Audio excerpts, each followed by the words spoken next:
Subscribe कीजिए science first channel को और लेटेस्ट साइंस एवं फिजिक्स के वीडियो सबसे पहले देखने के लिए बेल आइकन को दबाना ना भूलें। साथ ही पूरी नॉलेज के लिए वीडियोज को अंत तक देखें, लाइक, कमेंट एवं शेयर करना ना भूलें।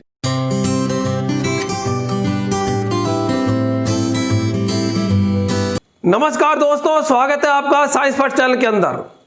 दोस्तों, शादियां भी बिजली के तारों की तरह होती है। आप कहोगे गुरुजी, शादियां बिजली के तारों की तरह? जी हां दोस्तों, यदि बिजली के तार जिस प्रकार से सही जुड़ जाए तो प्रकाश ही प्रकाश होता है और गलत जुड़ जाए तो धमाका ही धमाका। ठीक उसी प्रकार से शादियों के अर्थात दाम्पत्य जीवन के रिश्तों में भी होती है। यदि सही संतुलन है, आपस में एक दूसरे की भावना को समझने की यदि एक दूसरे के प्रति सही श्रद्धा है, एक दूसरे के प्रति त्याग की भावना है, तो निश्चित तौर पर दाम्पत्य जीवन जो है ये खुशहाली से भरपूर होता है। लेकिन जहां पर संतुलन नहीं है, जहां पर विचारों का एक दूसरे के प्रति मतभेद उत्पन्न होता है, अर्थात जहां पर गलत जुड़ा हो जाता है, वहां तो आए दिन धमाके ही धमाके होते रहते हैं। इसलिए कहा गया है कि शादी जो है ये बिजली के तारों की तरह होती है। सही जुड़े तो प्रकाश ही प्रकाश और गलत जुड़ जाए तो धमाका ही धमाका। इसलिए दोस्तों, प्रकृति के अंदर संतुलन बहुत बहुत आवश्यक है। चाहे वो दाम्पत्य जीवन में संतुलन हो, चाहे वो परिवार का संतुलन हो, और चाहे इस दुनिया के अंदर प्रकृति का संतुलन हो। और प्रकृति का जब संतुलन बिगड़ता है तो तरह तरह की आपदाएं भी आती है। इसलिए कहा भी जाता है कि अब तो परिंदे भी इश्क करने लगे हैं बिजली के तारों से। अब तो परिंदे भी इश्क करने लगे हैं बिजली के तारों से, क्योंकि पेड़ की डालियां भी कम होने लगी है मेरे शहर से। क्योंकि शहरों के अंदर अब पेड़ बहुत ही कम होने लगे हैं। पेड़ बहुत ही कम अपन को नजर आते हैं। गांव के अंदर तो खूब सारी प्रकृति और पेड़ जो है वहां पर रहते हैं, तो आराम से परिंदों को, पक्षियों को भी बैठने की जगह मिलती है। लेकिन शहरों के अंदर अब उनको बैठने की जगह भी तलाशनी पड़ती है। इसलिए वो परिंदे फिर क्या करें शहरों के अंदर, तो वो बिजली के तारों से ही इश्क करने लगते हैं कि अब तो परिंदे भी इश्क करने लगे हैं बिजली के तारों से, क्योंकि पेड़ की डालियां भी कम होने लगी है मेरे शहर से। जी हां दोस्तों, और आज जो टॉपिक हम पढ़ रहे हैं, बिजली अर्थात विद्युत धारा। अंग्रेजी में इसको हम बोलते हैं इलेक्ट्रिक करंट। एक बहुत महत्वपूर्ण टॉपिक है ये।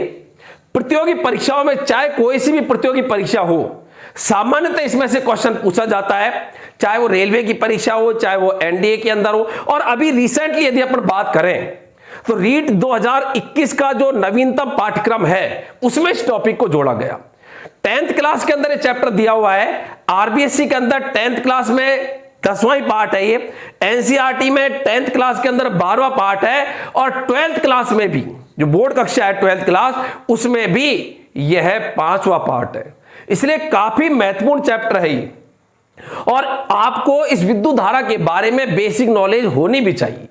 हम साइंस एटलीस्ट ग्रेजुएट है, या आप यूं समझ लीजिएगा कि यदि कोई बच्चा 10वीं और 12वीं का है तो आगे जैसे जैसे उसको अन्य परीक्षाओं के अंदर अपने आप को स्थापित करना पड़ेगा, तो उसको एक बेसिक नॉलेज विद्युत धारा की होनी भी चाहिए।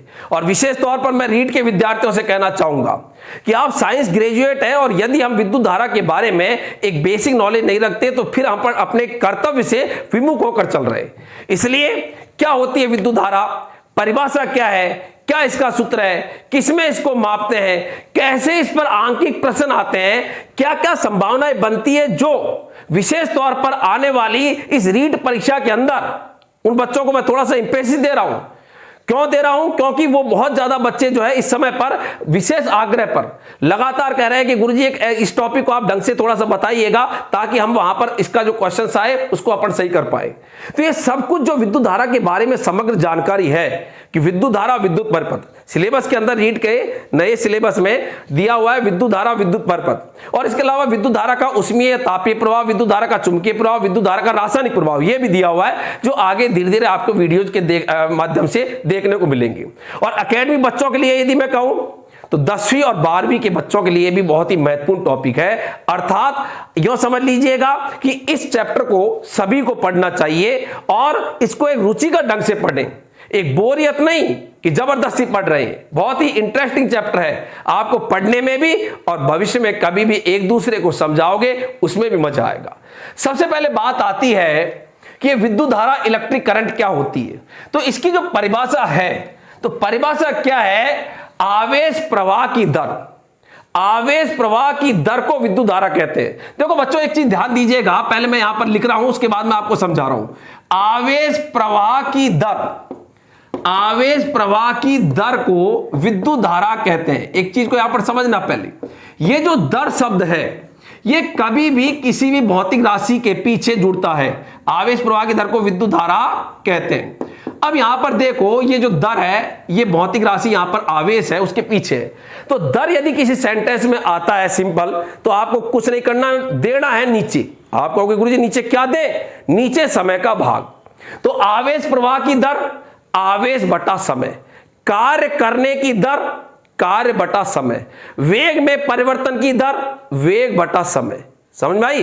विस्थापन में परिवर्तन की दर विस्थापन बटा समय, संवेग में परिवर्तन की दर संवेग में परिवर्तन बटा समय। जैसे जैसे कोई भी यदि भौतिक राशि के पीछे दर शब्द आता है तो आपको कुछ नहीं करना, उसके नीचे दे देना है। और क्या देना है? समय का भाग। जैसे ही दोगे देते ही तैयार हो जाएगा जिस चीज की आप परिभाषा बोल रहे हो उसका क्या सूत्र। तो आवेश प्रवाह की दर को विद्युत धारा कहते हैं। मतलब विद्युत धारा क्या हुई? तो विद्युत धारा हो गई कि आवेश तुझमें देंगे नीचे, रे तेरे नीचे देंगे रे, और नीचे देंगे क्या? समय का भाग। तो विद्युत धारा होती है आवेश बटा समय। तो परिभाषा क्या बनी? आवेश प्रवाह की दर, क्योंकि समय का भाग है उसको दर बोलते हैं। अच्छा, विद्युत धारा को अपन I से लिखते हैं, आवेश को अपन Q से लिखते हैं। अंग्रेजी में आवेश को चार्ज बोलते हैं लेकिन इसका रिप्रेजेंटेशन Q है, और समय को अपन T से लिखते हैं। अच्छा, यहां से ध्यान दीजिएगा, दूसरी जो बात है, एक परिभाषा और भी पढ़ रही है। हमेशा यदि कोई भी भौतिक राशि कोई भी यदि सूत्र में भिन्न के रूप में आ रही है, भिन्न जानते हो, बटे में भिन्न होते हैं, 3/4 5/6 गणित में बोलते हैं, भिन्न के रूप में यदि कोई भौतिक राशि आ रही है तो ऐसी स्थिति में नीचे की चीज को हमेशा एक मानते हैं। तो बताओ यहां पर विद्युत धारा का जो सूत्र है वो भिन्न के रूप में आवेश बटा समय, तो समय को एक मान लेंगे। तो समय को एक मान लेंगे, और समय क्या? बटे में, बटे को क्या बोलते हैं? प्रति। तो प्रति इकाई समय के लिए आवेश क्या कहलाता है? विद्युत धारा। तो यहां पर दूसरी परिभाषा, प्रति इकाई समय में, प्रति इकाई, इकाई बोल दो, एकांक बोल दो, एक सेकंड बोल दो, एक ही बात है। प्रति इकाई या एकांक समय में आवेश के प्रवाह को, आवेश के प्रवाह, प्रवाह का मतलब बहना, आवेश के प्रवाह को विद्युत धारा कहते हैं। ये इसकी परिभाषा दूसरी बन गई, विद्युत धारा कहते हैं। क्वेश्चन तो यहीं से क्रिएट हो जाता है दोस्तों, कैसे कि विद्युत धारा को परिभाषित करने वाला निम्न में से सत्य और असत्य कथन कौन सा है। तो आपको इसकी परिभाषाएं पता होनी चाहिए। तो यहां से शुरुआत कर रहे हैं कि आवेश प्रवाह की दर को विद्युत धारा कहते हैं, और दर का मतलब समय का भाग, तो आवेश बटा समय विद्युत धारा। और दूसरी परिभाषा कैसे बनाई? समय को एक मान लिया, तो बटा बटे को बोलते हैं प्रति। तो प्रति इकाई समय एक, प्रति इकाई समय के लिए जो आवेश है उसे विद्युत धारा बोलते हैं। प्रति इकाई या एकांक समय में आवेश के प्रवाह को क्या बोलते हैं? विद्युत धारा। अब बात यहां पर यह आती है, इकाई बोल दो, एकांक बोल दो, एक सेकंड भी बोल सकते हैं, बटे में कुछ भी आप उसको कह दो, इकाई, एकांक या एक सेकंड सभी एक ही चीज है। अब इससे पहले कि अपन विद्युत धारा को समझें, यहां पर एक मैं नोट डाल के लिख रहा हूं, और नोट में मैं आपको पहले बता रहा हूं आवेश क्या है। अपन विद्युत धारा को पढ़े तो उसमें एक शब्द आया आवेश। आवेश तुझे अंग्रेजी में हम चार्ज कहते हैं, लेकिन तुझे दर्शाते क्यू से।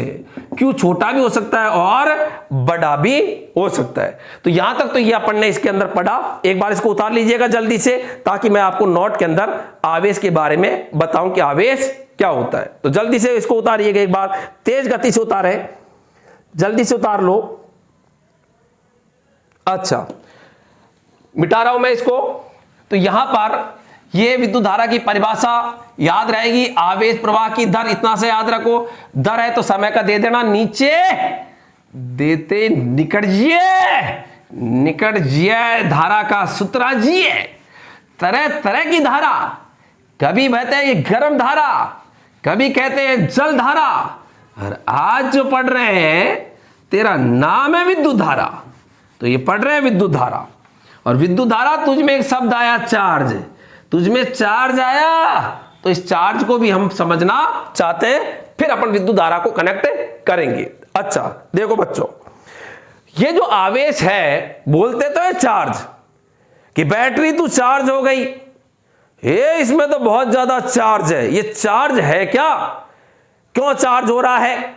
तो चार्ज है क्या? मैं तो पूरी तरह से आज दिन भर काम करते करते अब बिल्कुल डिस्चार्ज हो गया, मेरी मोबाइल की बैटरी तो डिस्चार्ज। ये क्या है डिस्चार्ज? चार्ज क्या है? ये बोलते तो हैं दैनिक जीवन के अंदर, चार्ज है क्या? तो इस चार्ज के बारे में मैं आपको बताऊं दोस्तों, कि चार्ज की बहुत ही सरलतम भाषा के अंदर इस चार्ज को यदि अपन व्याख्या करें, इसको बताएं आज चार्ज अर्थात आवेश को, तो बहुत सिंपल से इसकी परिभाषा है कि किसी भी वस्तु पर इलेक्ट्रॉन की अधिकता या कमी को उस वस्तु को आवेशित होना कहा जाता है। आवेश शब्द का मतलब यही होता है, मतलब किसी वस्तु पर इलेक्ट्रॉन की अधिकता है क्या इलेक्ट्रॉन की कमी है, तो अपन कहते हैं कि वो वस्तु आवेशित है। इलेक्ट्रॉन की अधिकता है, इलेक्ट्रॉन ज्यादा है, तो वस्तु क्या होगी? ऋणावेशित। और इलेक्ट्रॉन यदि कम है तो वस्तु क्या होगी? धनावेशित। और न तो इलेक्ट्रॉन की अधिकता है न कमी है, तो उसे क्या बोलते हैं? अपन कहते हैं तू तो न्यूट्रल है, निरावेशित है, उदासीन है, न तो तुझ पर इलेक्ट्रॉन ज्यादा है न तुझ पर कम है। तो बताओ कोई वस्तु आवेशित कब होगी? या तो इलेक्ट्रॉन की अधिकता हो या इलेक्ट्रॉन की कमी हो, और अधिकता और कमी कुछ भी नहीं है, बैलेंस है, तो फिर ऐसी स्थिति में वस्तु जो है वो अनावेशित कहलाती है, निरावेशित कह दीजिएगा। तो आवेश की परिभाषा, किसी वस्तु पर इलेक्ट्रॉन की अधिकता या कमी होना वस्तु का आवेशन कहलाता है। किसी भी वस्तु पर इलेक्ट्रॉन की अधिकता या कमी को वस्तु का आवेशन होना वस्तु का आवेशन कहलाता है। मतलब आवेश क्या है? एक तरह से इलेक्ट्रॉन की अधिकता या कमी है, तो वस्तु का आवेशन कहलाता है। अब न तो अधिकता है न कमी है, तो उसे अपन क्या बोलते हैं? अनावेशित, या फिर उसको क्या बोलते हैं अपन? निरावेशित कहते हैं। अब ये आवेश है, उसका फॉर्मूला जो, अब चूंकि क्या है आवेश, क्या इलेक्ट्रॉन की अधिकता या कमी, इलेक्ट्रॉन की एक्सिस या कमी, तो आवेश का जो सूत्र होता है वो होता है Q बराबर NE। NE का मतलब इलेक्ट्रॉन की संख्या, इलेक्ट्रॉनों की संख्या ही तो कम ज्यादा क्या है उसके हिसाब से आवेश है। तो आवेश कुछ नहीं है, एक तरह से इलेक्ट्रॉनों की संख्या है, और आवेश धनावेश भी हो सकता है और आवेश ऋणावेश भी हो सकता है। इलेक्ट्रॉन की अधिकता है तो ऋणावेश, और इलेक्ट्रॉन की कमी है तो धनावेश। इसलिए आवेश का सूत्र होता है Q बराबर NE। याद रखो क्यू नी, एक बार मैंने पहले बताया था क्यू नी। कई बार छोटे बच्चों के, अब छोटे बच्चे होते हैं, ठंड जुकाम भी ज्यादा लग जाती है, और उनकी जो नाक है, नाक में से जो द्रव निकलता है जिसको अपन नाक ही बोलते हैं, तो एकदम वो क्या है, जब सांस छोड़ते हैं तो नाक में से जो द्रव निकलता है फबूला सा बन जाता है, ऐसे मोटा सा एक फबूला सा बन जाता है, और फिर वो वापस सांस लेते हैं तो फबूला सा अर्थात वो बुलबुला सा बनता है, वो वापस अंदर चला जाता है। और छोटे छोटे बच्चे इस प्रकार से लगातार सांस की जो क्रिया चल रही है उसमें यहां पर नाक के पास में फबूला बनाते हैं, फिर सांस खींचते हैं, फबूला अंदर, फिर छोड़ते हैं। और ऐसी जब स्थिति उनके दिखाई देती है तो अपन क्या करते हैं, उस बच्चे के पास जाते हैं, उसकी नाक को यों करके और खींच के और वहां पर उसको एक दीवार के या कहीं पर भी कपड़े से साफ कर देते हैं, हटा देते हैं उसको, और कहते हैं तेरे तो आ रही है पूणी। वो छोटे बच्चों को जो आ रही है लटकती है, और फिर वो कई बार जब सांस छोड़ते हैं फबूला सा बन जाता है, बुलबुला सा, तो बोलते हैं पूणी आ रही है इसकी, तो वो है पूणी। और ये पूणी नहीं है, ये है क्यूनी, वो है पूणी, और ये आवेश का सूत्र क्या है, क्यूनी। कहीं को पूणी समझिए, क्यूनी और क्यूनी, और वो नाक में आती है जो क्या है एकदम पतली खींच के लाते हैं, चिपकाएं, उसका नाम है पूणी। तो ये आवेश। अच्छा एन क्या है, यहां पर आप कोई भी सूत्र पढ़ो उसमें पता होना चाहिए, एन है इलेक्ट्रॉनों की संख्या, एन क्या है, इलेक्ट्रॉनों की संख्या, और ई है इलेक्ट्रॉन का। अब कईयों को इलेक्ट्रॉन का आवेश बोलते तो हैं, कईयों को तो इलेक्ट्रॉन के आवेश का मान ही पता नहीं, और मान भी बोलते ना 1.6×10⁻19, बस छुटो जी है कि इलेक्ट्रॉन का आवेश क्या है 1.6×10⁻19, क्यों तड़ के बोलते हैं, लो साहब 1.6×10⁻19। अरे आगे तो बताओ क्या है ये, किलो है, मण है, टन है, क्या चीज है? इलेक्ट्रॉन का आवेश, और यहां आवेश का मात्रक आएगा कूलाम। तो इलेक्ट्रॉन का आवेश होता है 1.6×10⁻19 कूलाम। इसलिए कभी भी कोई भी यदि आप वहां पर किसी भी सिंबल के अंदर यदि उसका मान बता रहे हैं तो आप साथ में ये भी बताओ कि उसमें किस में माप रहे हैं। तो यहां पर इलेक्ट्रॉन का आवेश 1.10⁻⁹ इसकी वैल्यू होती है, मान होता है, परिमाण होता है, मात्रा होती है, लेकिन इसको मापते किस में? कूलाम के अंदर। अच्छा, तो आवेश प्लस भी होता है और माइनस भी होता है। यहां पर विद्युत धारा में चूंकि आवेश की जरूरत है, इसलिए आवेश का फॉर्मूला आपको पता होना चाहिए। अच्छा, कुछ बातें यहां पर और मैं बताऊं। आवेश जो है ये संरक्षित राशि है।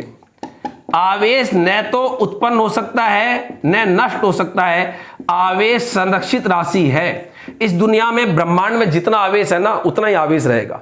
कभी न तो ज्यादा उत्पन्न कर सकते हैं न कम उत्पन्न कर सकते हैं। तो आप कहोगे फिर आवेश आता जाता कैसे? आवेश स्थानांतरित होता है, बस कहीं से आएगा कहीं पर चल जाएगा। जैसे दुनिया में यो मान लो पैसे फिक्स है, यो मानो तो पैसे फिक्स है, तो एक पैसा यहां से चल जाएगा वहां आ जाएगा, फिर वहां चल जाएगा वहां जाएगा, लेकिन वो तो चीज तो उतनी है। ठीक उसी प्रकार से आवेश संरक्षित राशि है। इसका स्थानांतरण तो है, स्थानांतरित हो सकता है, एक वस्तु से दूसरी वस्तु पर चल जाता है। जब जाएगा किसी वस्तु से इलेक्ट्रॉन जाएंगे तो पहली वाली वस्तु पर इलेक्ट्रॉन कमी हो गई, तो वो तो क्या हो गई? धनावेशित। और दूसरी वस्तु पर उतने इलेक्ट्रॉन चले गए तो उतना ही उस पर क्या आ गया? ऋणावेश आ गया। लेकिन आपका एक से हटा और दूसरे पर आगमन हुआ, तो आवेश संरक्षित राशि है। अगली बात, आवेश स्थानांतरित राशि है। आवेश क्या है? स्थानांतरित राशि है। अच्छा, आवेश एक निश्चर राशि है। निश्चर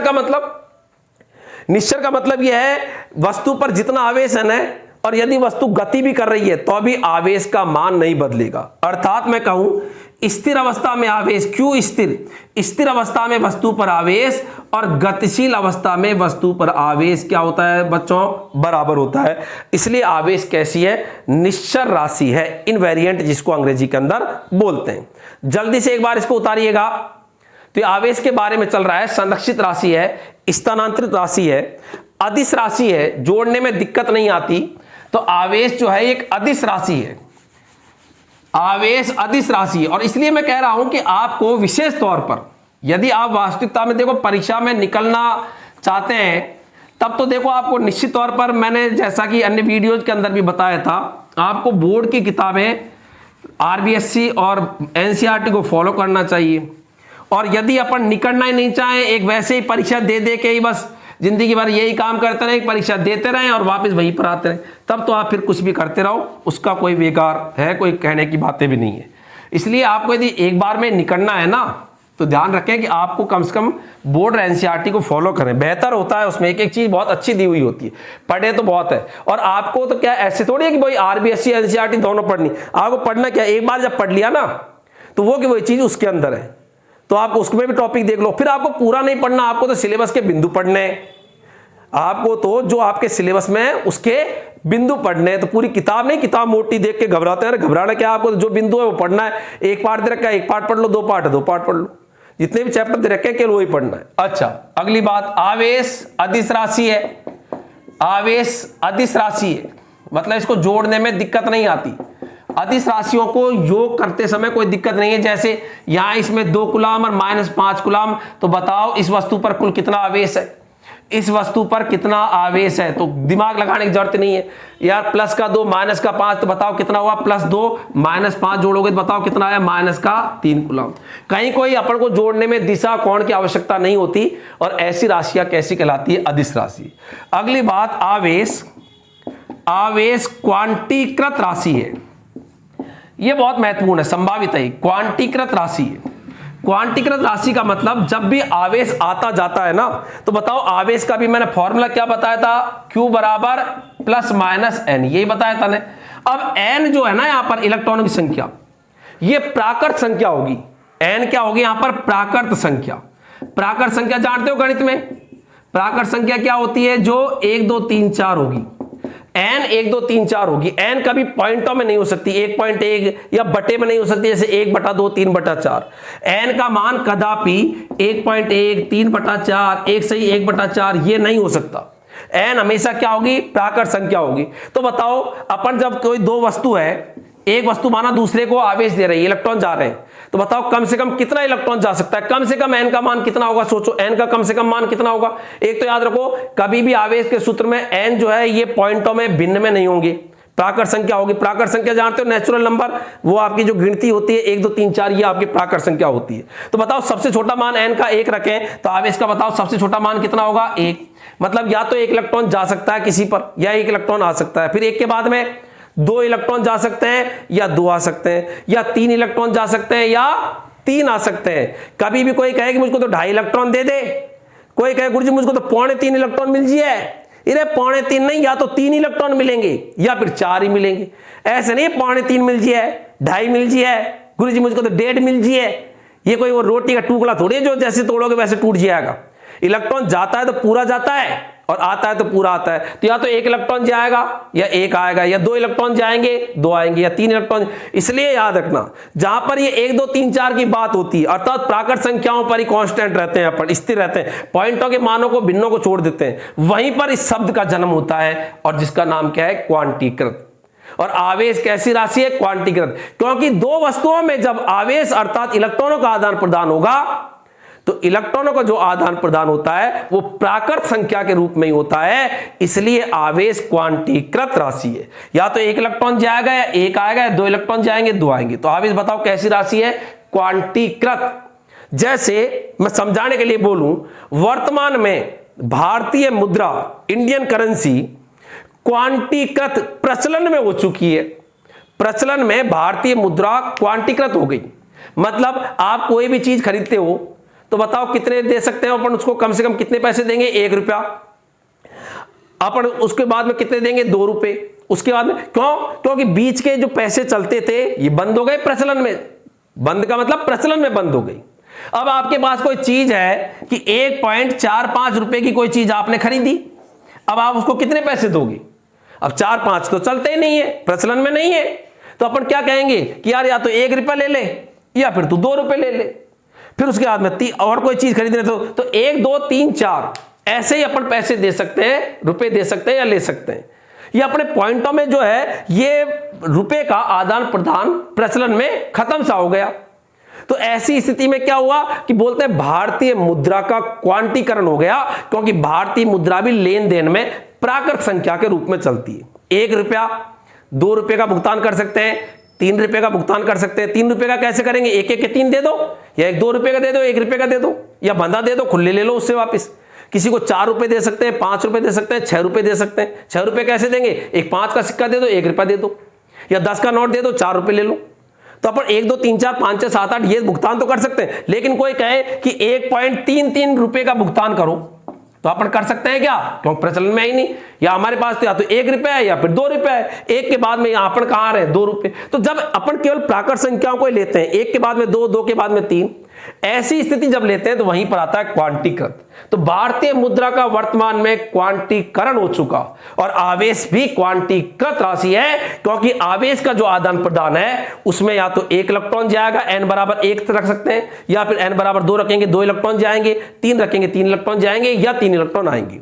कभी भी अपन चाहें कि पौन इलेक्ट्रॉन चल जाए, आधा चल जाए, 1.5 चल जाए, चौथाई चल जाए, ये संभव नहीं है। तो आवेश क्वांटीकृत राशि है, इस चीज को आपको ध्यान रखना है। और मैंने इसका उदाहरण के बतौर लिया कि भारतीय मुद्रा भी प्रचलन में कैसी राशि हो गई, क्वांटीकृत। अच्छा, अब यहां पर एक बात और मैं बताओ कम से कम कितना इलेक्ट्रॉन दे ले सकते हैं, कम से कम। तो आप कहो गुरुजी कम से कम n बराबर 1 रख दें, तो 1 रख देंगे, q बराबर 1e, और q बराबर 1e का मतलब कितना हो गया, 1.6 × 10⁻19 कूलम। और सबसे कम मान जिसको कि आप क्वांटीकरण की प्रक्रिया में दे या ले सकते हैं उसे क्वांटम कहते हैं। तो बहुत महत्वपूर्ण क्वेश्चन बना, इंपॉर्टेंट क्वेश्चन है ये, इंपॉर्टेंट करना चाहूंगा। आवेश का क्वांटम, आवेश का क्वांटम, क्वांटम क्या होता है, आवेश का क्वांटम मैं लिखूं इसको, आवेश का वह न्यूनतम मान, आवेश का वह न्यूनतम मान, न्यूनतम का मतलब सबसे छोटा मान, आवेश का वह न्यूनतम मान जिसका आदान प्रदान, जिसका आदान प्रदान हो सकता है। आवेश का वह न्यूनतम मान जिसका आदान प्रदान हो सकता है उसे क्या बोलते हैं, आवेश का क्वांटम। और बताओ कितना होगा आवेश का क्वांटम, तो यहां पर मैं इसको मिटा के लिखूं, आवेश जो है इसका जो क्वांटम है वो होता है 1 इलेक्ट्रॉन के आवेश के बराबर। तो यहीं पर मैं आगे जगह करके लिख देता हूं, फिर इसको उतार लेना। आवेश का क्वांटम बराबर, कोई पूछे आपके कि आवेश के क्वांटम जो है उसकी वैल्यू कितनी होती है, क्वांटम आवेश का क्वांटम होता है, क्योंकि सबसे छोटा मान एक ही रखेंगे तो क्यू बराबर एक ही, तो एक इलेक्ट्रॉन के बराबर एक ई, सबसे छोटा मान जिसको ले या लिख सकते हैं, तो आवेश का क्वांटम होता है एक इलेक्ट्रॉन के आवेश के बराबर। आवेश का क्वांटम कितना हुआ, एक इलेक्ट्रॉन के आवेश के बराबर। और एक इलेक्ट्रॉन के आवेश का परिमाण कितना होता है, परिमाण की मतलब वैल्यू कितनी होती है, 1.6 × 10⁻19। तो ये आपको याद रखना है आवेश का क्वांटम। तो ये यहां पर विद्युत धारा से पहले बात आई थी आवेश की, तो विद्युत धारा में शब्द आता है आवेश, तो ये अपन ने यहां पर पढ़ा कि आवेश का क्वांटम ये होता है एक इलेक्ट्रॉन के आवेश के बराबर। अच्छा, उतार लीजिएगा। तो आवेश अदिश राशि है, क्वांटीकृत राशि है।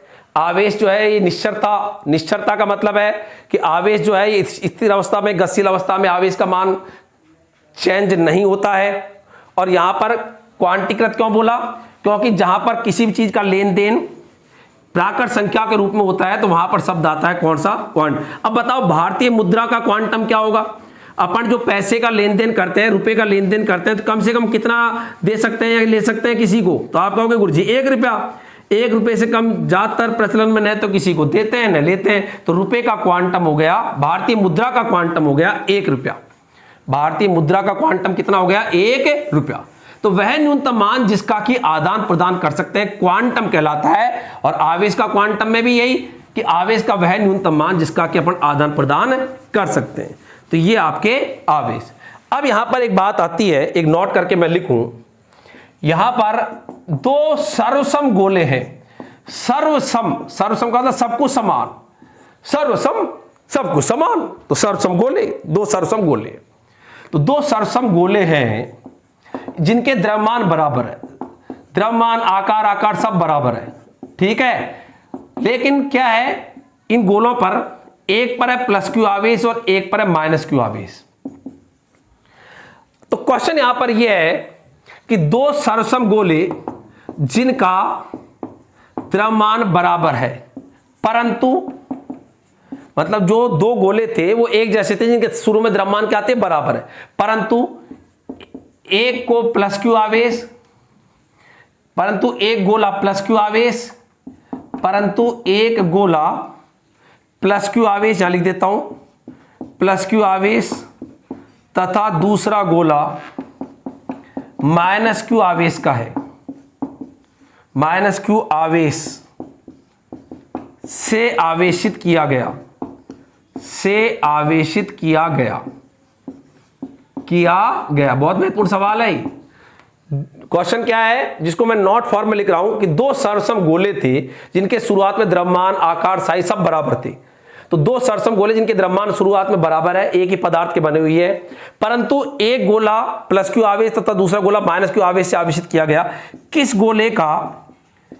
गोले का द्रव्यमान अधिक होगा, किस गोले का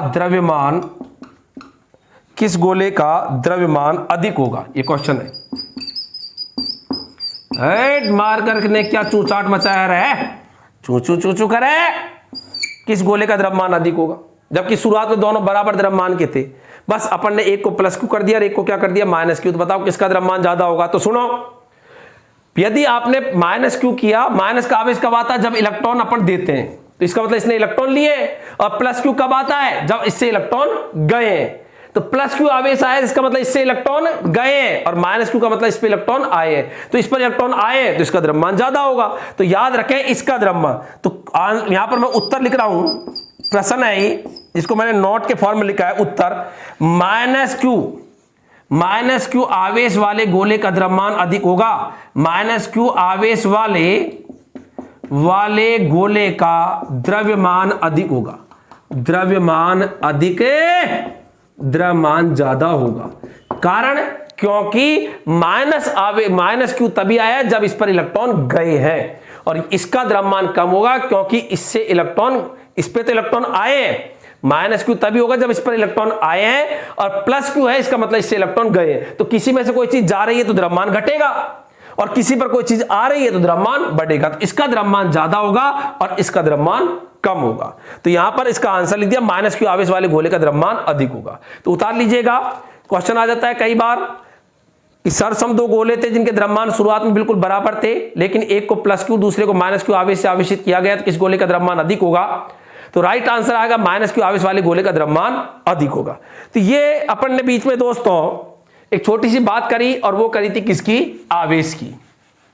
और आवेश की बात करना इसलिए आवश्यक पड़ गया था बच्चों, और वो इसलिए आवश्यक पड़ गया था क्योंकि विद्युत धारा के अंदर शब्द आ रहा था और उसका क्या नाम था? आवेश था। तो यहां पर ये अपन ने आवेश की बात करी है। अब चूंकि देखो पूरी चीजों को ढंग से पढ़ें, और एटलीस्ट उतना तो पढ़ो जितना कम से कम आपके किताब में दिया हुआ है, उतना तो पढ़ो, इतना तो धर्मी बनो, इतना तो ये धर्म है। कोई अधर्म पर थोड़ी चल रहे हैं जो मन में आए जो कर रहे हैं, काम वो करो जो कम से कम धर्म के अनुरूप हो। तो इतना तो धर्म भी बनता है पढ़ाई के अंदर कि जो पाठ्यक्रम में दिया हुआ है किताबों में, उतना तो अपन को पता होना ही चाहिए। और आधी अधूरी नॉलेज लेके जाएंगे और फिर वहां पर सोचते रहते हैं कि यार सवाल पता नहीं कहां से आ गया। अरे आ कहां से गया? सवाल तो सब कुछ वहीं से आया। यूं कहिए कि हम पढ़ के नहीं आए उस चीज को, इसलिए ये अजीब सा लग रहा है। अजीब सी वो चीज नहीं लगती है जो पहले से ही देखी हुई होती है, और जो चीज पहले से देखी हुई नहीं थी वो अजीब सी लगती है। कई बार नहीं लगता कि यार एकदम चेहरा देखते ही यार ये तो अजीब सा इसलिए क्योंकि कभी देखा ही नहीं, और जिनको डेली देखते हैं तो अजीब से लगते नहीं है।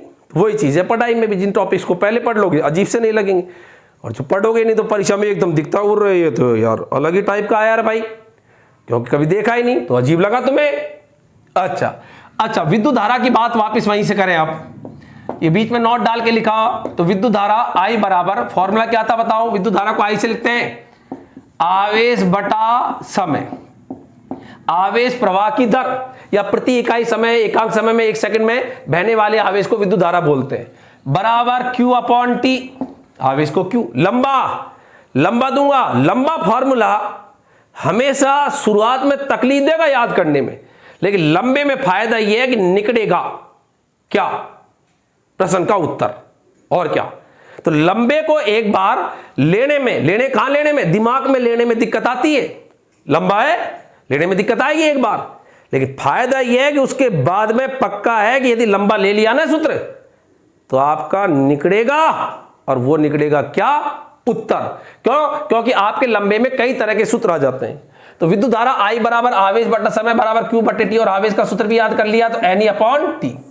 तो ये विद्युत धारा का फॉर्मूला है। तो विद्युत धारा का बेसिक फॉर्मूला I बराबर Q अपॉन T, और अभी पढ़ाया था आवेश का सूत्र क्या बताया था मैंने? Q नहीं, तो ये हो गया। और धारा का सूत्र याद रखें I बराबर Q अपॉन T। क्यूट है, जैसे ही कोई घर में नन्ही परी आई, आज तो कोई नन्ही परी का जन्म हुआ, घर में कोई छोटी बच्ची का जन्म हुआ, तो अपन क्या कहते हैं कि ओहो नन्ही परी आई, बड़ी क्यूट है ये तो जैसे ही परी आई और आते ही बोलते हैं क्यूट है, देखते नहीं बोलते बहुत ज्यादा क्यूट है। छोटे छोटे बच्चे क्यूट होते हैं, अच्छे लगते हैं। तो याद रहे नन्ही परी आई, तो आते ही कैसी लगी? क्यूट। तो I बराबर क्यूट। तो याद रहेगा आवेश का सूत्र तो है क्यू नहीं, पूर्णी नहीं। आवेश का सूत्र तो क्या बताया था मैंने? क्यू नहीं। और धारा का सूत्र क्या है? I। कौन आई? नन्ही परी आई। और नन्ही परी आई तो हमारे मुंह से अकस्मात उस नन्ही परी बालिका को देखकर निकल गया कि ये तो बहुत अच्छी है, सुंदर है, और अपन ने बोला I बराबर Q अपॉन T, क्यूट। तो हमारे मुंह से निकल गया नन्ही परी को देखते क्यूट, तो I बराबर क्यूट, Q अपॉन T। तो याद रहे सूत्र का। और I बराबर Q अपॉन T बराबर NE अपॉन T। अच्छा, अब आगे की बात देखिएगा। ये जो विद्युत धारा है बच्चों, विद्युत धारा जो है इसका मात्रक क्या होता है? तो आगे इसको मापते कैसे हैं? मात्रक का ही दूसरा नाम है विद्युत धारा का मात्रक, इकाई, यूनिट, एकक। एक ही बात है, ध्यान रखना, कुछ भी आए परीक्षा में। विद्युत धारा का मात्रक क्या है, इकाई क्या है, यूनिट क्या है? कई बार हिंदी में लिख देता है यूनिट क्या है या एकक क्या है। तो सुन लेना सबसे पहले, SI पद्धति में, सिस्टम ऑफ इंटरनेशनल बोल रहा हूं, अंतरराष्ट्रीय पद्धति, सिस्टम ऑफ इंटरनेशनल, अंतरराष्ट्रीय पद्धति बोलते हैं हिंदी में। अंतरराष्ट्रीय पद्धति में बोलो, बताओ धारा का I बराबर, आवेश का क्या होता है? कूलाम, समय का सेकंड। तो ये हो गया कूलाम सेकंड इनवर्स, इसी को एम्पियर बोलते हैं। इसी को क्या बोलते हैं? Ampere. Andre Marie ampere, France का एक वैज्ञानिक था ये आंद्रे मैरी एम्पियर, उसका सम्मान किया गया किसमें? विद्युत धारा के मात्रक में। तो कूलाम सेकंड इनवर्स इसको बोलते हैं एम्पियर। ए से दर्शाते हैं, बड़े ए से, फिक्स है, ध्यान रखना। मात्रकों में याद रखना किसको किससे दर्शाते हैं, किससे दर्शाते हैं, बड़े ए से। अच्छा, सीजीएस पद्धति की बात करें तो सीजीएस पद्धति में इसका मात्रक होता है BIOT, बॉयट, बॉयट बोलते हैं कहीं इसको, बॉयट, या एब एम्पियर बोल दो, एब एम्पियर, एब। कई बच्चों में होता है ना कि ये छोरा तो एबिला है, इसमें तो ये एब आ गया, बीड़ी पीता है, ये बीड़ी पीता है, इसमें तो बीड़ी का एब लग गया, तो ये एब एम्पियर है। तो एब, एब शब्द से बोला, ये तो एब, तो एब एम्पियर या बॉयट बोलते हैं सीजीएस पद्धति के अंदर, लेकिन ये ज्यादातर काम में आता है एसआई पद्धति में। तो उतार लीजिएगा, ये विद्युत धारा का मात्रक, मात्रक का हो, इकाई का हो, यूनिट का हो, एकक का हो, सब एक ही बात है। तो यह एम्पियर, तो कूलाम सेकंड इनवर्स, आवेश का मात्रक होता है कूलाम, समय का होता है सेकंड, और इसी को बोलते हैं एम्पियर। एक होता है बॉयट, इसको बोलते हैं एब एम्पियर। जल्दी से उतार लें। अच्छा, तो कैसे निकाला, धारा होती है I बराबर Q अपॉन T, आवेश का मात्रक क्या होता है कूलाम, और समय को किसमें मापते हैं, सेकंड में, तो कूलाम बटे सेकंड, सेकंड ऊपर गया, कूलाम सेकंड इनवर्स, और ये अपन ने क्या कर दिया, एम्पियर कर दिया। अरे अच्छा, बिठा दे इसको। अच्छा, इसके अलावा विद्युत धारा के यदि अपन छोटे छोटे मात्रक लें तो आप कहोगे गुरुजी एम्पियर है, एम्पियर तो चलो है, लिखा आता है सवालों में भी एम्पियर एम्पियर। इसके अलावा कई बार सवालों में लिखा आ जाता है मिली एम्पियर, माइक्रो एम्पियर, तो मैं लिख रहा हूं 1 मिली एम्पियर, 1 मिली एम्पियर। सवाल कई बार ये भी पूछ लेता है 1 मिली एम्पियर का तात्पर्य, मिली को छोटे एम से, एम्पियर को बड़े ए से, तो यहां ब्रैकेट में लिख दिया 1 मिली एम्पियर। मिली का मतलब होता है 10 की घात -3, 1 मिली का मतलब 10 का -3 एम्पियर, तो 1 मिली एम्पियर होता है 10 का -3 एम्पियर। हिंदी में लिख देना चाहिए 1 माइक्रो एम्पियर, माई 1 माइक्रो एम्पियर। माइक्रो को यूं लिखते हैं, म्यू बढ़ाते हैं यू, ये माइक्रो है, यू होता है यू, तो माइक्रो 1 माइक्रो एम्पियर, और ये होता है 10 की घात -6 एम्पियर।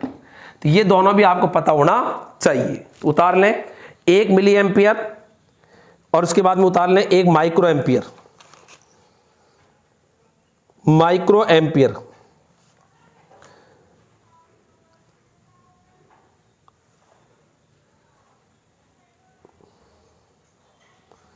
अच्छा, इसके बाद में आगे की बात, इसको म्यू बोलते हैं, म्यू, मैं और यू, म्यू, म्यू बोलते हैं, ये मिली है ये। तो मिली का मतलब क्या होता है 10 की घात -3, और माइक्रो का मतलब क्या होता है 10 की घात -6। अच्छा, इसके बाद में है 1 एम्पियर की परिभाषा। अगली जो बात आती है वो आती है 1 एम्पियर की परिभाषा। 1 एम्पियर की परिभाषा, 1 एम्पियर कब होगा बताओ, सोचो, बुद्धि लगाओ, 1 एम्पियर कब होगा, मतलब I का मान 1 कब होगा। भाई सूत्र क्या है I का, बेसिक सूत्र बताओ सबसे पहले, I बराबर Q अपॉन T, I बराबर Q अपॉन T, ये फॉर्मूला है। अब इसको 1 बनाना है, तो 1 कब बनेगा ये I का मान, जब ये दोनों 1 है। तो यदि मैं Q बराबर 1 कूलाम, समय भी 1 सेकंड, S का मतलब सेकंड, इसको 1 मानूंगा, बताओ I बराबर 1/1 बराबर 1 एम्पियर आया कि नहीं आया, और यही परिभाषा है। यदि प्रति सेकंड 1 कूलाम आवेश प्रवाह हो रहा है तो विद्युत धारा का मान कितना होगा, 1 एम्पियर। यदि किसी तार में, ये तार है, उसमें 1 सेकंड में 1 कूलाम आवेश जा रहा है, 1 सेकंड में कितना कूलाम आवेश जा रहा है, 1 कूलाम 1 सेकंड में, तो बताओ उसमें बहने वाली धारा का मान कितना होगा, 1 एम्पियर। तो ये परिभाषा बन गई, इसको 1, तो ये भी 1 बन गया। तो यहां पर बोल रहा हूं यदि प्रति सेकंड, देखो पढ़ाई तो समझने का विषय है, एक्चुअल में क्या होता है, कोई भी हो पढ़ाई से कौन कन्नी काटता है, कभी देखा आपने? पढ़ाई से वो कन्नी काटते हैं जब पढ़ाई समझ में नहीं आती। नहीं तो मैं कहता हूं पढ़ाई सबसे सरलतम है। पढ़ाई में 2 चीजें हैं, एक तो आपको क्या है, किस चीजें समझ में आनी चाहिए, दूसरा आपका माहौल अच्छा होना चाहिए, मतलब आपको कोई मोटिवेट करने वाला होना चाहिए जो आपको ताकत दे, आपको उठाने की कोशिश करे, तो फिर क्या है कि पढ़ाई के अंदर रस आने लग जाता है। और आपको यदि कोई मोटिवेट नहीं कर रहा, पुश नहीं कर रहा, प्लस आपके चीजें समझ में नहीं आ रही, आपके जो मार्गदर्शक है वो ऐसे जिनसे पढ़ने के बावजूद पता नहीं चल रहा कि क्या पढ़ लिया, कुछ ही पता नहीं, तो भी फिर बड़ी दिक्कत है। फिर क्या है, कन्नी काटने लग जाते हैं, अरे यार छोड़ो क्या है, समझ में आ ही नहीं रही। नहीं तो पढ़ाई में तो रस टपकता है, चीजों को पढ़ते रहो, यार ये अब ये कोई लिखना तो है नहीं, वहां पे पूरा लेख लिखो साहब विद्युत धारा का, वहां तो सीधा क्वेश्चन आएगा विद्युत धारा का मात्रक क्या होता है, तो सिंपल आ जाएगा दिमाग में एम्पियर। ये तो अपन खंड प्रणाली है, ये पढ़ लिया एक बात आई, ये पढ़ लिया एक बात आई। एक एम्पियर की परिभाषा कि यदि प्रति सेकंड, समय को एक मान लिया, प्रति सेकंड आवेश, यदि प्रति सेकंड 1 कूलाम आवेश प्रवाहित होता है, यदि प्रति सेकंड 1 कूलाम आवेश प्रवाहित होता है, आवेश प्रवाहित होता, अब इस परिभाषा को अपन ने बनाया नहीं है, अपन ने तो फॉर्मूले से ही कार्रवाई कर ली। यदि प्रति सेकंड 1 कूलाम आवेश प्रवाहित होता है तो बहने वाली विद्युत धारा 1 एम्पियर होगी। बहने वाली विद्युत धारा का मान 1 एम्पियर होगा, का मान 1 एम्पियर होगा।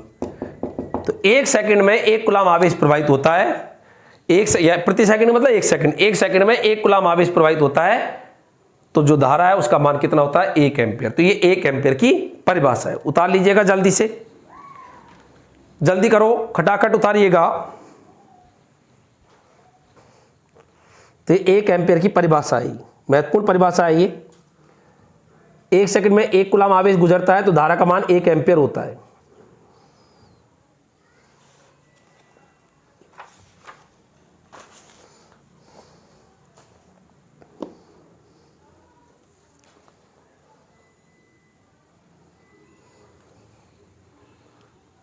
जल्दी करें। अच्छा, इसके बाद में आगे की बात देखो आप, मैं यहां पर मिटा रहा हूं इसको।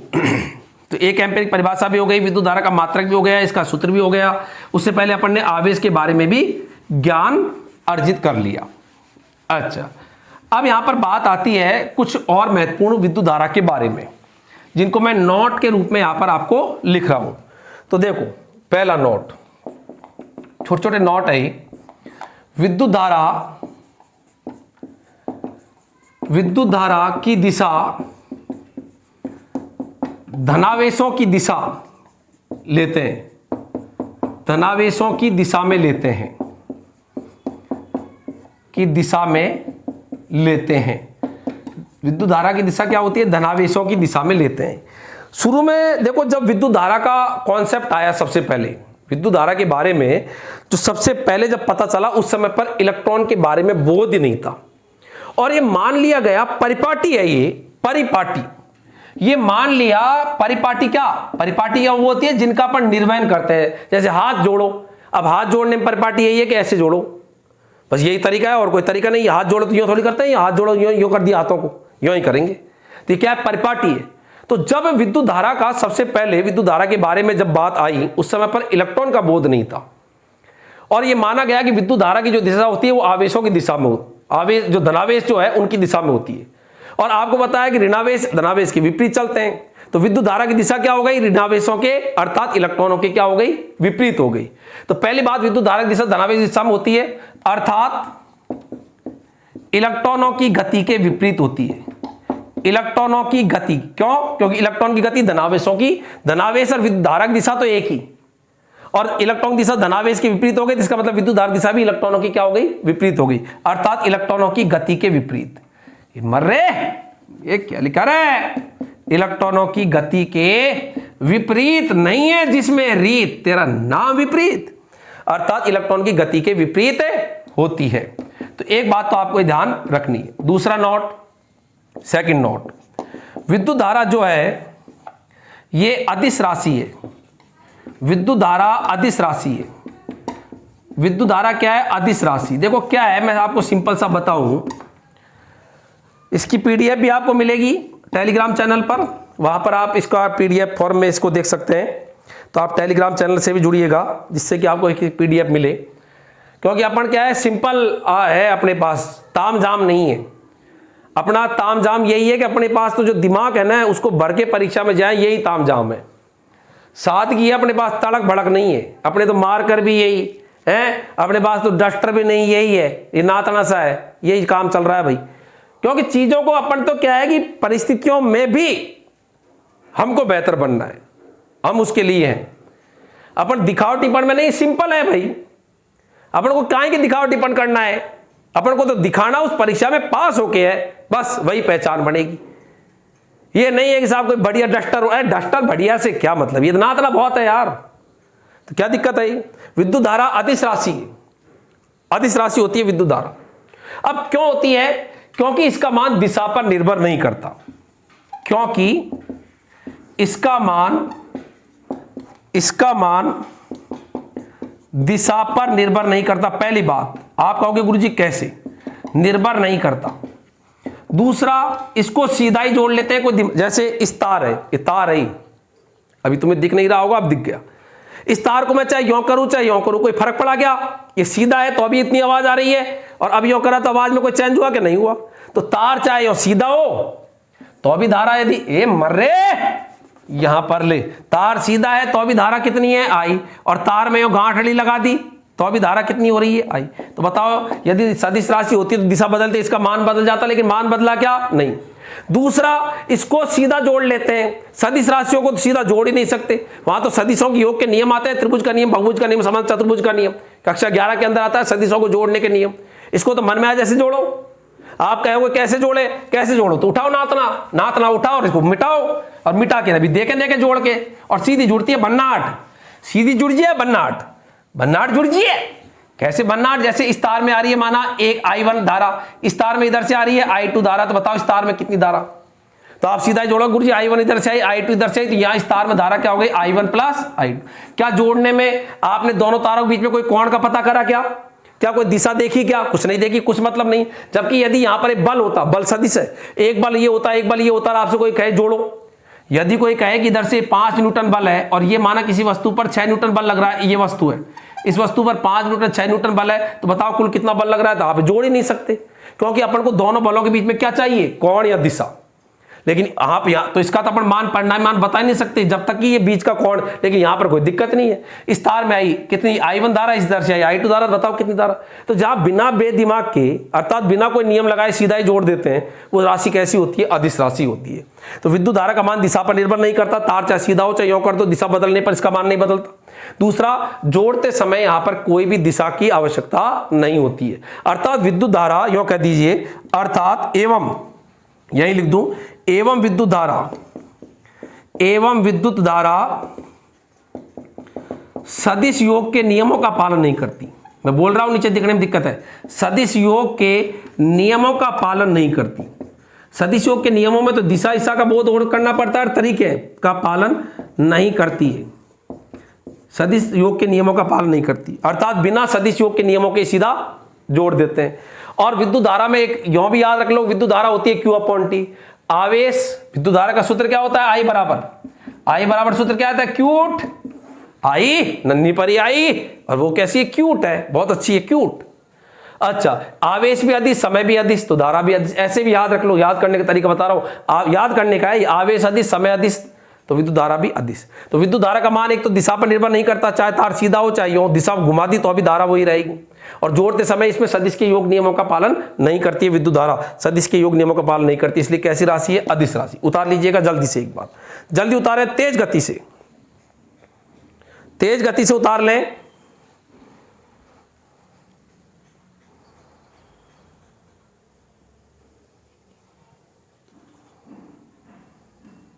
जल्दी उतारे।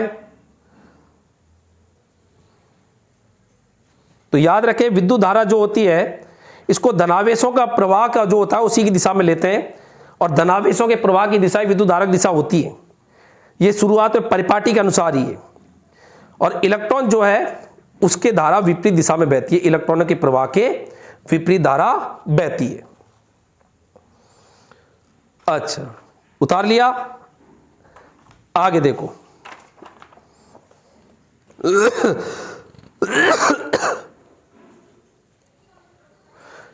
अगला नोट देखो, धारा जो है ये भिन्न भिन्न परिस्थितियों में भिन्न भिन्न आवेश वाहकों के कारण बहती है। तो अगला नोट भी बहुत महत्वपूर्ण नोट है, अगला नोट भी काफी महत्वपूर्ण है। तो ये जो मैंने आज आपको जो विद्युत धारा, बच्चों जो टॉपिक अपन पढ़ रहे हैं, इस टॉपिक में विद्युत धारा के बारे में देखो कैसी छोटी छोटी बातें हैं जो दी हुई है, और सभी महत्वपूर्ण है। तो उसी कड़ी के अंदर अगली जो बात है तो वो मैं आपको बता रहा हूं कि भिन्न भिन्न परिस्थितियों में धारा भिन्न भिन्न आवेश वाहकों के प्रवाह के कारण होती है। नोट, भिन्न भिन्न परिस्थितियों में भिन्न भिन्न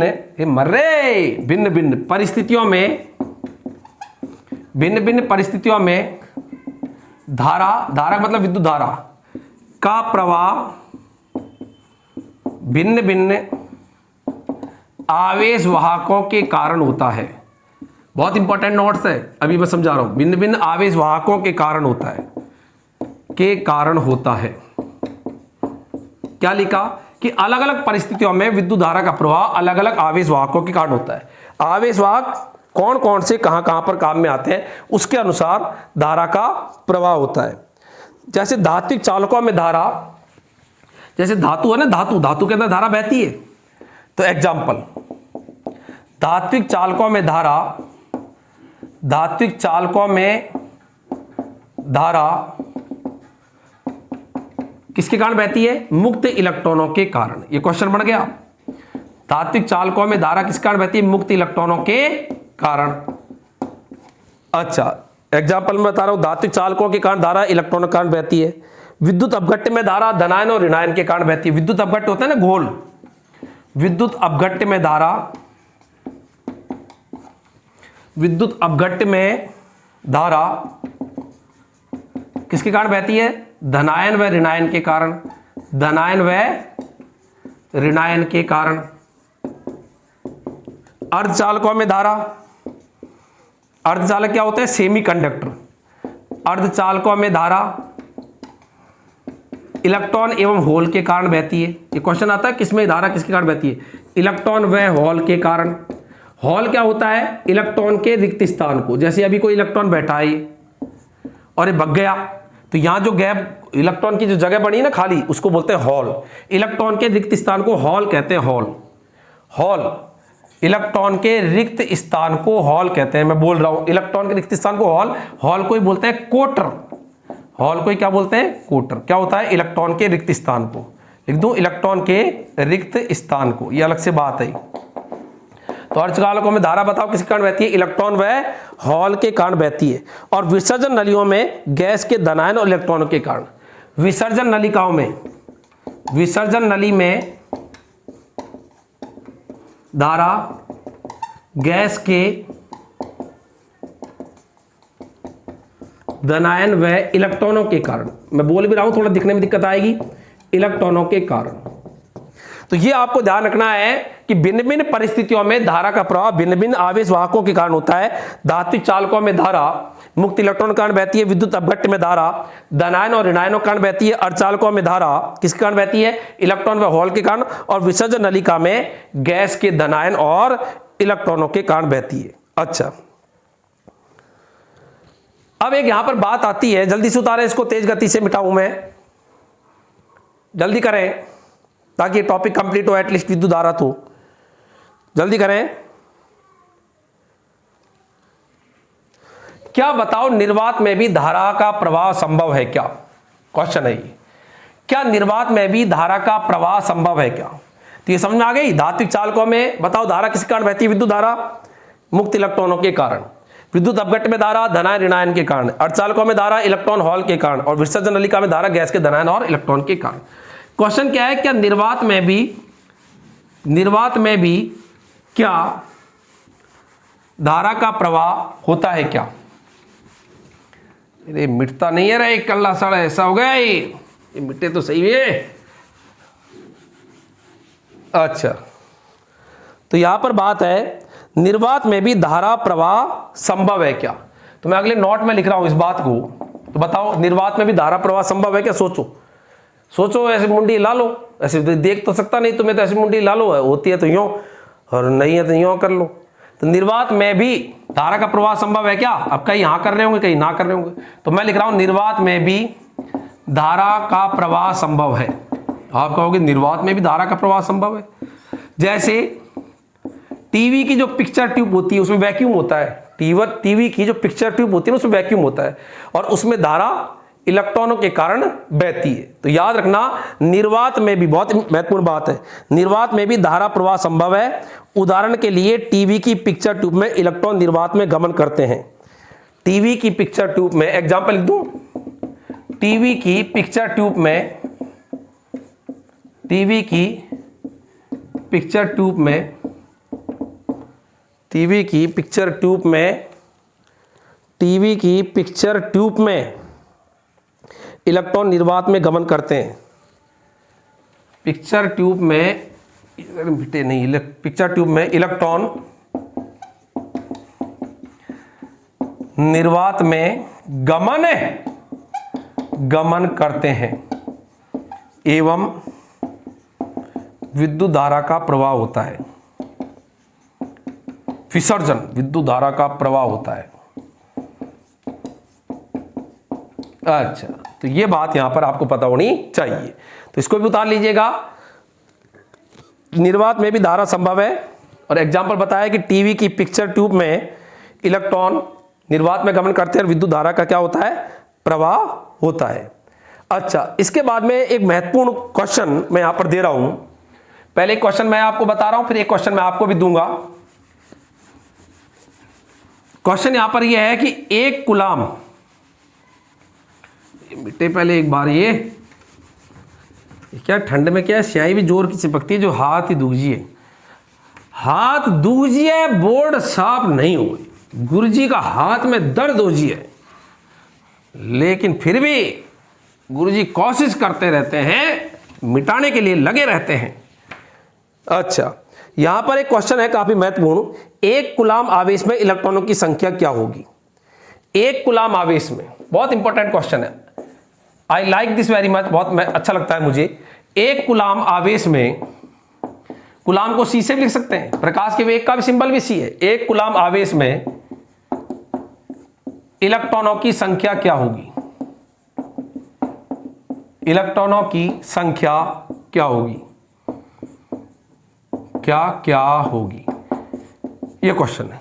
तो उत्तर क्वेश्चन में बताओ, आवेश कितना दे रखा है, एक कूलाम, आवेश किसे लिखते हैं, क्यू से, क्यू बराबर कितना दे रखा है, एक कूलाम, इलेक्ट्रॉन संख्या मतलब एन पूछा है। तो बताओ क्यू और एन में कोई सूत्र पढ़ा है क्या आज, आप कहोगे गुरुजी पढ़ा है, क्यू बराबर एन, क्यू नहीं, और क्यू नहीं है तो बताओ एन बराबर क्या हो जाएगा, क्यू बटे ई। क्यू का मान कितना है, एक, ई का मान 1.6 × 10 का माइनस 19, सही है। इसको ऊंचा कर लो तो ये हो जाएगा 10 की घात 19, ऊपर गया प्लस का हो गया, बताओ बटे में 1.6, इसको मैं लिख सकता हूँ 10 × 10 का 18, क्योंकि भाई 1.6 का भाग दे तो किसमें दे, तो एक 10, एक मैंने इसमें से उधार ले लिया 10 और 10 की घात 18 बच गया। अब 10 में 1.6 का भाग दे देना, मेरा दिया हुआ है भाई, है सालों हो गए इसलिए खूब मुझे पता है, खूब दिया दे रखा है मैंने।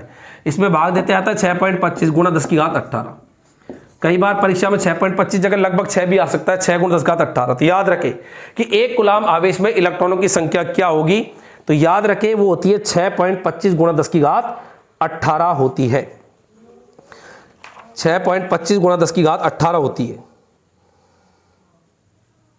जिसको कई बार 6 × 10 की घात 18 भी आ सकता है, 6 × 10 की घात 18 भी आ सकता है। जल्दी से उतार ले खटाखट।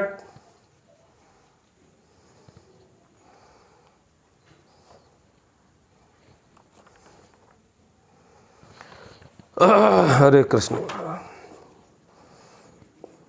उतारो जल्दी से खटाखट। उतार लिया क्या? अच्छा, मिटा रहा हूं मैं, आगे देखो। तो ये था एक कूलाम आवेश में इलेक्ट्रॉनों की संख्या क्या होगी। अच्छा, ये क्वेश्चन देखो ऐसे भी है, देखो I बराबर क्या है बोलो, I बराबर डायरेक्ट बोलो NE/T। क्वेश्चन यहां भी आ सकता है कि 1 एम्पीयर धारा 1 सेकंड तक बह रही है, तो बहने वाले इलेक्ट्रॉनों की संख्या क्या होगी।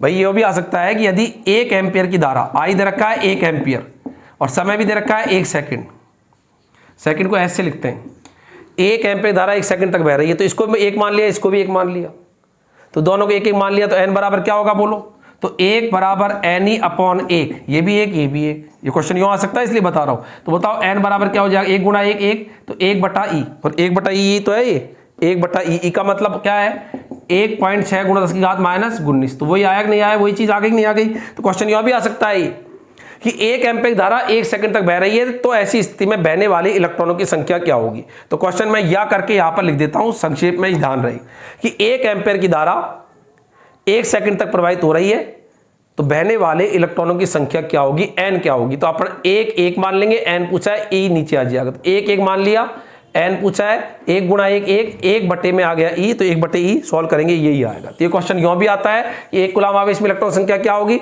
या 1 एम्पीयर धारा 1 सेकंड तक बह रही है, तो बहने वाले इलेक्ट्रॉन संख्या आवेश का मान क्या होगा, उनकी संख्या कितनी होगी इलेक्ट्रॉनों की, ये निकाल सकते हैं। तो दोनों एक ही रूप है इस क्वेश्चन का। अच्छा, इसके बाद में तो ये आपके समझ में आ गया होगा ये कि कितना क्या है। अब यहां पर एक क्वेश्चन मैं आपको बताऊं और फिर एक क्वेश्चन मैं आपको दे रहा हूं। तो विद्युत धारा देखो, अब टाइम लगता है पढ़ने के अंदर, एक विद्युत धारा को पढ़ने में अपन को कितना टाइम लग रहा है।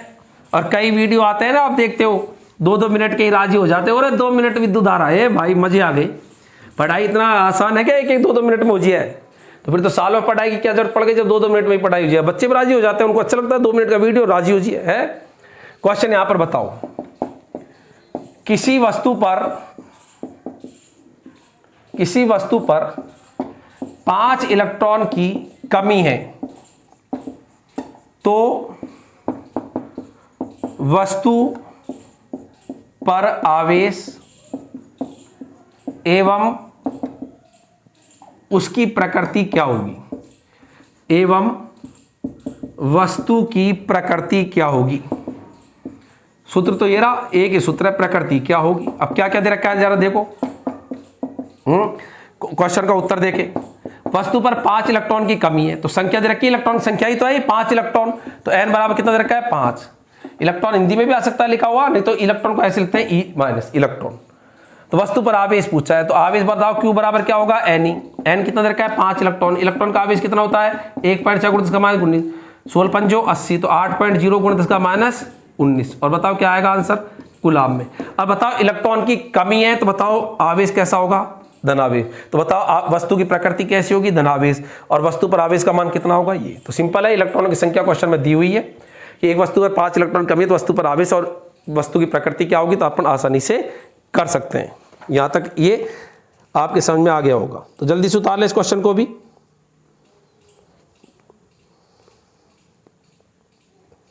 जल्दी करें।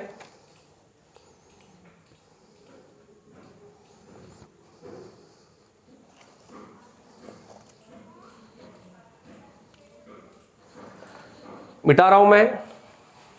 अच्छा, इसके बाद में एक सवाल और,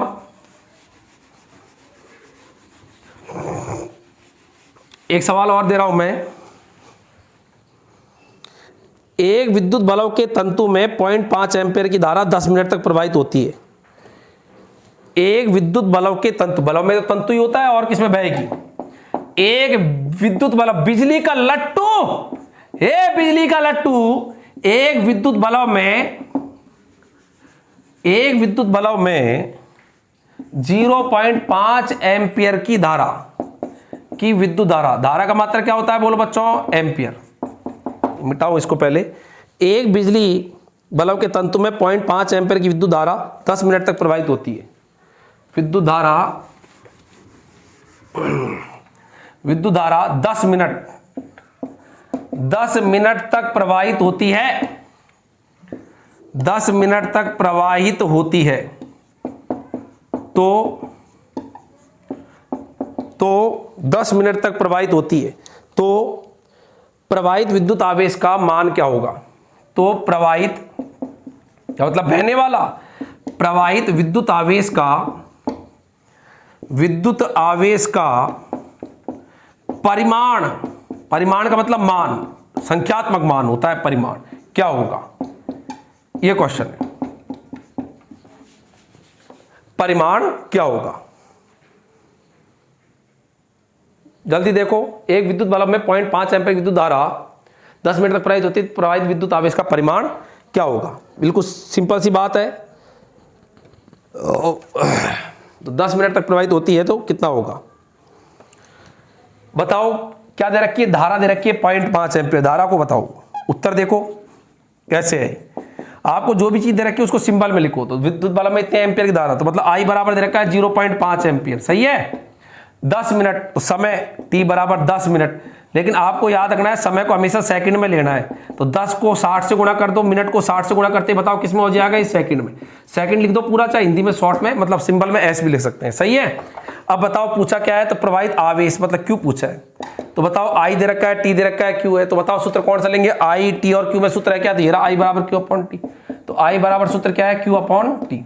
तो अपन को निकालना क्या है, क्यू, तो क्यू बराबर आई टी इट, याद रखते हैं आवेश का सूत्र होता है इट है, इट इज बिग या बड़ी है, तो क्यू बराबर आई टी इट। अब आई कितना दे रखा है बोलो 0.5, और टी कितना है बोलो 10 गुणा 60, पूरी वैल्यू रख दूं मैं, और ये कर लेंगे अपन 6 पंजो 30, सही है, 6 पंजो 30, और ये एक तो इसकी कट जाएगी तो 300, तो 300 कुलाम आ जाएगा। आवेश का मात्रा क्या होता है, कुलाम, ये तो गुणा कर लेना। तो सिंपल है, आई बराबर क्यू अपॉन टी, क्यू बराबर आई टी, आई का मान 0.5 है, ये 10 गुणा 60 रख दिया, गुणा कर लेना, ये आएगा 300 कुलाम। तो एक विद्युत बल्ब में 0.5 एम्पीयर की विद्युत धारा 10 मिनट तक प्रवाहित होती है, तो प्रवाहित विद्युत आवेश का परिमाण क्या होगा। तो बताइए इसका राइट आंसर कितना आया, और राइट आंसर कितना आएगा 300 कुलाम। गुणा कर लेना, वो तो गुणा भाग जोड़ बाकी ये आपको आना चाहिए, कैसे क्या करते हैं। तो जोड़ बाकी गुणा भाग ये अपना एक खुद का भी एक धर्म बनता है कि इतनी चीजें तो अपन को आनी ही चाहिए। जोड़ बाकी गुणा भाग। अब एक सवाल मैं आपको दे रहा हूं, इसका आंसर आपको बताना है। क्वेश्चन मैं दे रहा हूं, जल्दी से उतारो, इसको मिटाऊं मैं। क्वेश्चन को थोड़ा उतारने में टाइम लगता है कई बच्चों को, जल्दी उतारें।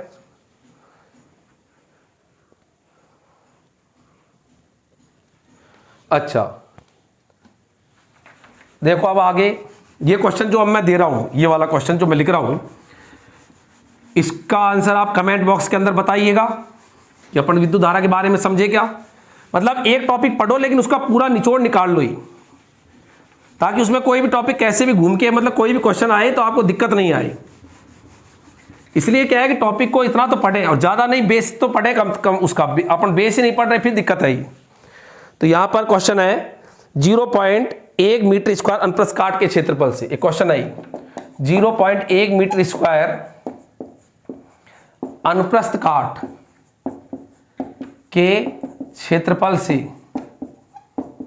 अनुप्रस्थ काट क्या होता है, क्रॉस सेक्शन, ये वाला ये होता है इसका अनुप्रस्थ काट, ये अनुप्रस्थ काट होता है। तो क्वेश्चन है 0.1 मीटर स्क्वायर अनुप्रस्थ काट के क्षेत्रफल से प्रति सेकंड, क्षेत्रफल से प्रति सेकंड, प्रति सेकंड का मतलब 1 सेकंड में, प्रति सेकंड 5 गुणा 10 की घात 18, प्रति सेकंड 5 गुणा 10 की घात 18 इलेक्ट्रॉनों का प्रवाह हो रहा है। 5 गुणा 10 की घात 18 इलेक्ट्रॉनों का प्रवाह हो रहा है, प्रवाह हो रहा है। तो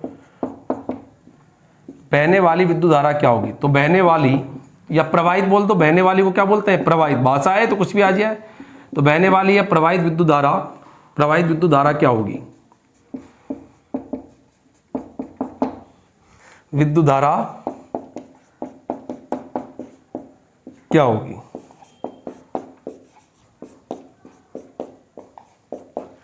चार ऑप्शन है यहां पर। तो क्वेश्चन है 0.1 मीटर स्क्वायर अनुप्रस्थ काट के क्षेत्रफल से प्रति सेकंड 5 गुणा 10 की घात 18 इलेक्ट्रॉन का प्रवाह हो रहा है, तो धारा का, तो बहने वाली विद्युत धारा या धारा प्रवाह का मान क्या होगा।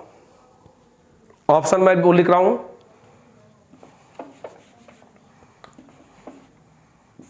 सोलह एम्पियर, 8 एम्पियर, 24 एम्पियर, 20 एम्पियर। आपको कमेंट बॉक्स के अंदर इसको बताना है। 16 एम्पियर, 8 एम्पियर, 24 एम्पियर, 20 एम्पियर, जल्दी से उतार लें।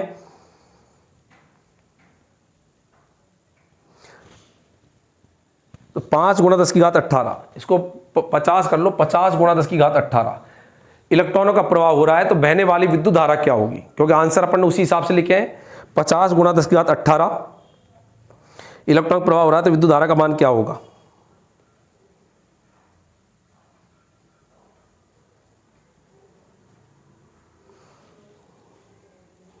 जल्दी से उतार लें।